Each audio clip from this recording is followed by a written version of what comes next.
Hello, my name's Sue. I'm an artist and art tutor based in West Sussex in the UK, and today I'm going to be painting tulips. Now, as always with these little preview videos on YouTube, you will be able to find the real-time video over on my Patreon page.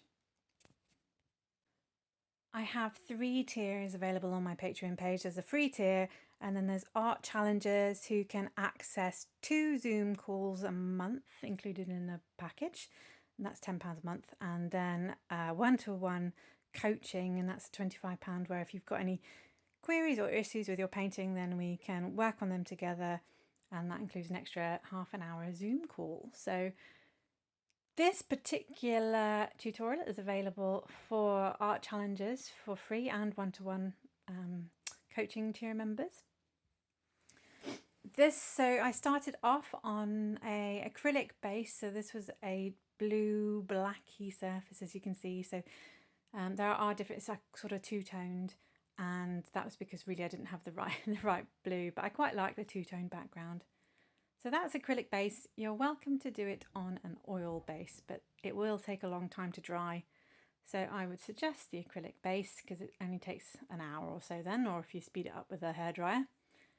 I'm mapping it out with a diluted mix of oil and Sansodor solution. So Sansodor is the medium I'm using here, and it's effectively like the water in watercolour. So it helps to dilute the oil paint and makes it easier to spread. You'll note that in the past I have done some swatch tests here, so if you look back on YouTube you'll be able to see some of these colour mixing videos and things, and that's a great thing to do when you're doing these kind of colours and you're trying to match the colours a little bit more closely. So I was talking about that in terms of the colour for the tulips. I do find it quite difficult to mix one of the pinks, so it has made me think that I might actually go and purchase a pink. And sometimes it's very difficult to get the greens that you need. So I also recommend just buying a green just to make life easy. If you have applied white, so this was alizarin crimson and titanium white with a touch of cobalt for sort of the slightly shaded areas, then I would suggest only applying it in the areas where it is light, because it's very difficult then later to go back over and add dark, because that dark is going to mix with the layer of paint underneath it, and so if it's got a little bit of white in it, you'll never get it as dark as you would like it to be. It's not the end of the world because you can wipe it off with a cloth, but for things like, do you see those little purpley lines on the tulip, the top tulip? It would be very difficult to kind of wipe off those purpley lines. So try and leave a little bit of a gap, I would say. The other tulips there, I'm still adding alizarin crimson with a bit of titanium white. And what I have done here is when I mapped it out, I was trying to look at the negative shapes and the dimensions of things. So to help you do that, you could always split that photo in half. So just either fold it in half if you've got it printed out, and that will give you an idea of like what is in that center line and give you an idea of what's either side. So obviously I'm painting on a square. This is an 8" by 8" canvas, and the photo is not a square. So you need to sort of take a pick what you're going to crop in, what you're going to crop out. You don't need to include everything. You're happy to, you know, add bits that you want. If there's a tulip that you really like on one side, just bring it in. That's what artists do. So you don't feel a need to be completely beholden to the original. So this tulip at the bottom was quite challenging to do, and that is because it's a complicated shape. I looked at the individual shapes and I tried to mirror the individual shapes and looking at the negative shape. So the negative shape being not the petals, but the space around the petals. So for example, that space in the middle of the tulip where it's a little bit dark, I kind of tried to represent that. And I left out the darks. So it is, when you're using oils, and many of you might know me from my watercolour work, it is a different beast. So in watercolour, you would probably have gone over the entire tulip and then darkened up the darks and gone over the darks later and just worked from light to dark. But when you're working in oils, if you had done that, you'd never get the nice crisp darks underneath. Now, the reason I selected this dark blue background is because I thought it might work with the gold paint that I have. When I say gold paint, it's actually gold gilt wax. I'll put the link in the description.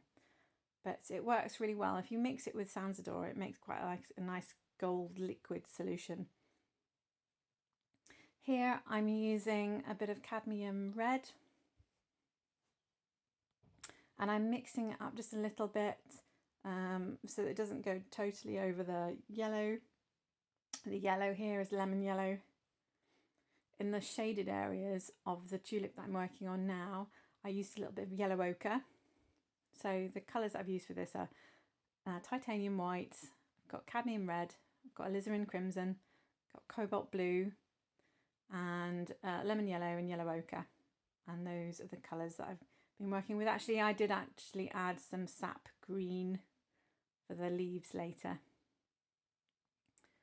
So I'm trying to now add the darks. If it's not spot on, it's not the end of the world.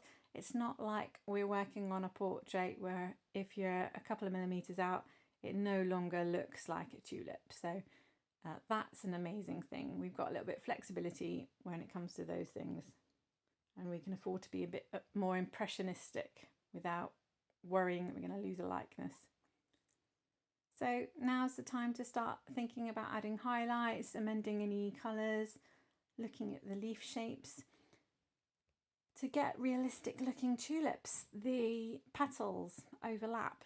So the sunshine shines through the petals, and where there is that overlap, it's slightly darker. So that's a good way of trying to get your petals looking realistic. So with the greens here, I mixed up a little bit of that. I think that was a tiny bit of sap green, lemon yellow, and a bit of titanium white.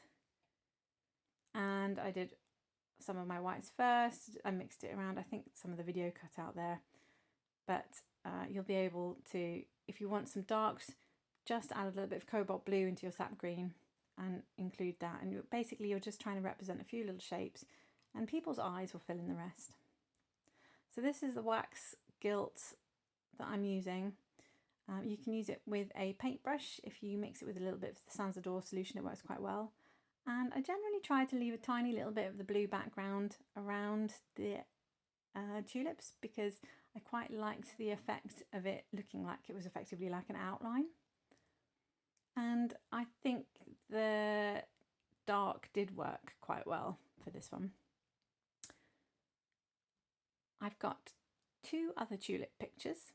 And if you pop over to my website, you'll be able to see the other 2, or my Patreon page. I tried one. The first one I did was on a bright pink background, and this is the second one I've done. And the last one I've done was on a sort of a turquoisey background, and I think I prefer the bright pink first, then probably this one. So I would love to see how you get on with your own tulips. This was a photo that I took myself, so you're more than welcome to use that. All the reference materials are also over on Patreon so that you can follow along, and there's also a PDF step-by-step guide. So if you're not an art challenger and you want to just purchase the tutorial for the reference pictures and the step-by-step, then you're more than welcome. That's just £10. If you do your painting and you'd like some feedback and some encouragement and support, then come over to Facebook and post your work there on Sue Cooper's Art Club, and I will get back to you. We've got a nice supportive little community there. If you've got any questions about this, then do let me know, and I look forward to seeing your work. And I look forward to seeing some of you over on my Patreon page. I'll put the link in the description. Okay, thanks very much. Thanks very much for watching this video and joining me on my oil challenge. Any comments that you have would be greatly appreciated, and if you could like and subscribe, that would also be very much appreciated as I grow this channel. I'll see you at the next one.